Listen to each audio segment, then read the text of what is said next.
Right ఇక details లోకి వెళ్తే గుంటూరు జిల్లా కేంద్ర సహాయ మంత్రి పెమ్మసాని చంద్రశేఖర్ ఎమ్మెల్యే నజీర్ తో కలిసి ప్రభుత్వ మహిళా కళాశాలను పరిశీలించారు.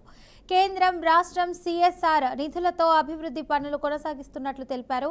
ఇక ప్రభుత్వ మహిళా కళాశాలలో 2500 మంది విద్యార్థులు చదువుతున్నారని పెమ్మసాని అన్నారు. ఉన్నత స్థాయి టీచింగ్ సిబ్బంది ఉన్నందున విద్యా ప్రమాణాలు బాగున్నాయని చెప్పారు. కోర్ ఇండియా కార్పొరేషన్ సహకారంతో 12వ తరగతి గదుల నిర్మాణానికి పనులు ప్రారంభించడంపై ఆనందం వ్యక్తం చేశారు. వైసీపీ పాలనలో ఎయిమ్స్ కు నీరు, రోడ్లు వంటి మౌలిక సదుపాయాలు అందించలేదని వెల్లడించారు. టీడీపీ హయాంలోనే మెడికల్ కళాశాలలకు అనుమతి పొందారని వివరించారు. జగన్మోహన్ రెడ్డి తానే అనుమతి తెచ్చినట్లు ఎంతో కష్టపడుతూ మాట్లాడినట్టు విడ్డూరంగా ఉందంటూ పెమ్మసాని ఎద్దేవా చేశారు. గుంటూరు చుట్టుపక్కల ప్రాంతంలో చాలా రోజులుగా ఇబ్బందులు ఉన్నటువంటి సమస్యలన్నీ 1 by 1 తీసుకుంటా కొన్ని కేంద్ర ప్రభుత్వ నిధులు, కొన్ని రాష్ట్ర ప్రభుత్వ నిధులు, కొన్ని సిఎస్ఆర్ ఇట్లా ఎక్కడ వీలైతే అక్కడ తీసుకొని వచ్చి అన్నీ చేయాలనేది మా ఉద్దేశం. ఇందులో భాగంగా ఇప్పుడు ఈ government degree college for women college తీసుకుంటే అదేవిధంగా ఇలాంటి కాలేజీల్లో బాగా ఎక్స్పీరియన్స్డ్ ఫ్యాకల్టీ కూడా ఉన్నారు. ఇలాంటి కాలేజీల్లో మంచి సౌకర్యాలు చేయాలి అనేది ప్రభుత్వ ఉద్దేశం. అందులో భాగంగా ఈ కాలేజీలో 2500 మంది చదువుతూ ఉన్నారు. 26 కోర్సులు ఉన్నాయి. మొత్తం 26 కోర్సులకు గాను దాదాపు 45 క్లాస్ రూమ్లు అవసరం. అయితే ఇక్కడ 30 క్లాస్ రూమ్లే ఉన్నాయి ఈ రోజున.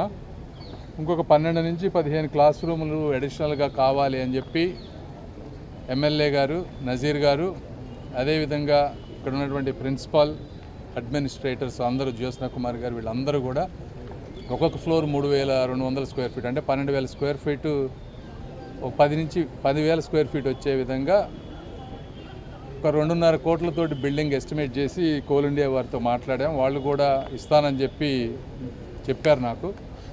వారు నాకు కొంచెం పర్సనల్గా పరిచయం. అదేవిధంగా ఇక్కడ ఉన్నటువంటి సిచ్యువేషన్ ఎక్స్ప్లెయిన్ చేశాం. 2500 మంది విద్యార్థులు చదువుకుంటున్నటువంటి ప్రభుత్వ మహిళా కళాశాలకి అవసరమైనటువంటి క్లాస్ రూమ్స్ నిర్మించడానికి గౌరవ మంత్రివర్యుల దగ్గరికి రిప్రజెంట్ చేసినప్పుడు ప్రభుత్వ నిధులే కాకుండా తన పరిచయాలతో కోల్ ఇండియా సిఇఓ గారితో మాట్లాడి దాదాపు 2.5 కోట్ల రూపాయలు సిఎస్ఆర్ నిధులతో ఈరోజు ప్రభుత్వ కళాశాలకు సంబంధించి 12 క్లాస్ రూమ్స్ నిర్మించడానికి ముందుకు రావడం చాలా సంతోషం. మంత్రి గారికి మనందరి తరపున, గుంటూరు ప్రజల తరపున హృదయపూర్వకమైనటువంటి ధన్యవాదాలు తెలుపుతా ఉన్నాం. ఈరోజు గతంలో కూడా ఇంటర్మీడియట్ కాలేజ్కి సంబంధించి కనీసం టాయిలెట్స్ కూడా లేనటువంటి పరిస్థితుల్లో గౌరవ విద్యాశాఖ మంత్రిగా ఉన్నటువంటి నారా లోకేష్ గారి సహకారంతో ఇంటర్మీడియట్ కాలేజీలో టాయిలెట్స్ కట్టుకోవడం జరిగింది. అంతేకాకుండా ప్రభుత్వ మహిళా కళాశాలగా ఇక్కడ ఈ ప్రాంతంలో నివసించేటువంటి మధ్య పేద తరగతి ప్రజలు, ముఖ్యంగా ఈరోజు మంత్రి గారు చెప్పినటువంటి విధంగా కార్పొరేట్ పాఠశాలలో ఖర్చులు పెరిగిపోయి ఫీజులు ఎక్కువైపోయి పిల్లలు చదువుకునే దూరం కాకూడదనేటువంటి ఆలోచనతో దీన్ని ఇన్ఫ్రాస్ట్రక్చర్ డెవలప్ చేయడానికి అనేక విధాలుగా ప్రయత్నం చేయడం జరుగుతూ ఉంది. మధ్యలో గ్రౌండ్ గురించి కూడా మంత్రి గారికి చెప్పడం జరిగింది. ఇంటర్మీడియట్ కాలేజ్ మధ్యలో, అలాగే వొకేషనల్ కాలేజ్కి సంబంధించినటువంటి ఇన్ఫ్రాస్ట్రక్చర్ కూడా ఇంకా ఎవరైనా ముందుకొచ్చి సిఎస్ఆర్ నిధుల ద్వారా ఇచ్చేటువంటి ఆలోచన ఉంటే వాళ్ళను కూడా ఈ కళాశాల అభివృద్ధి కోసం తీసుకొని రావాల్సిందిగా మంత్రి గారికి ఈ సందర్భంగా కోరుతూ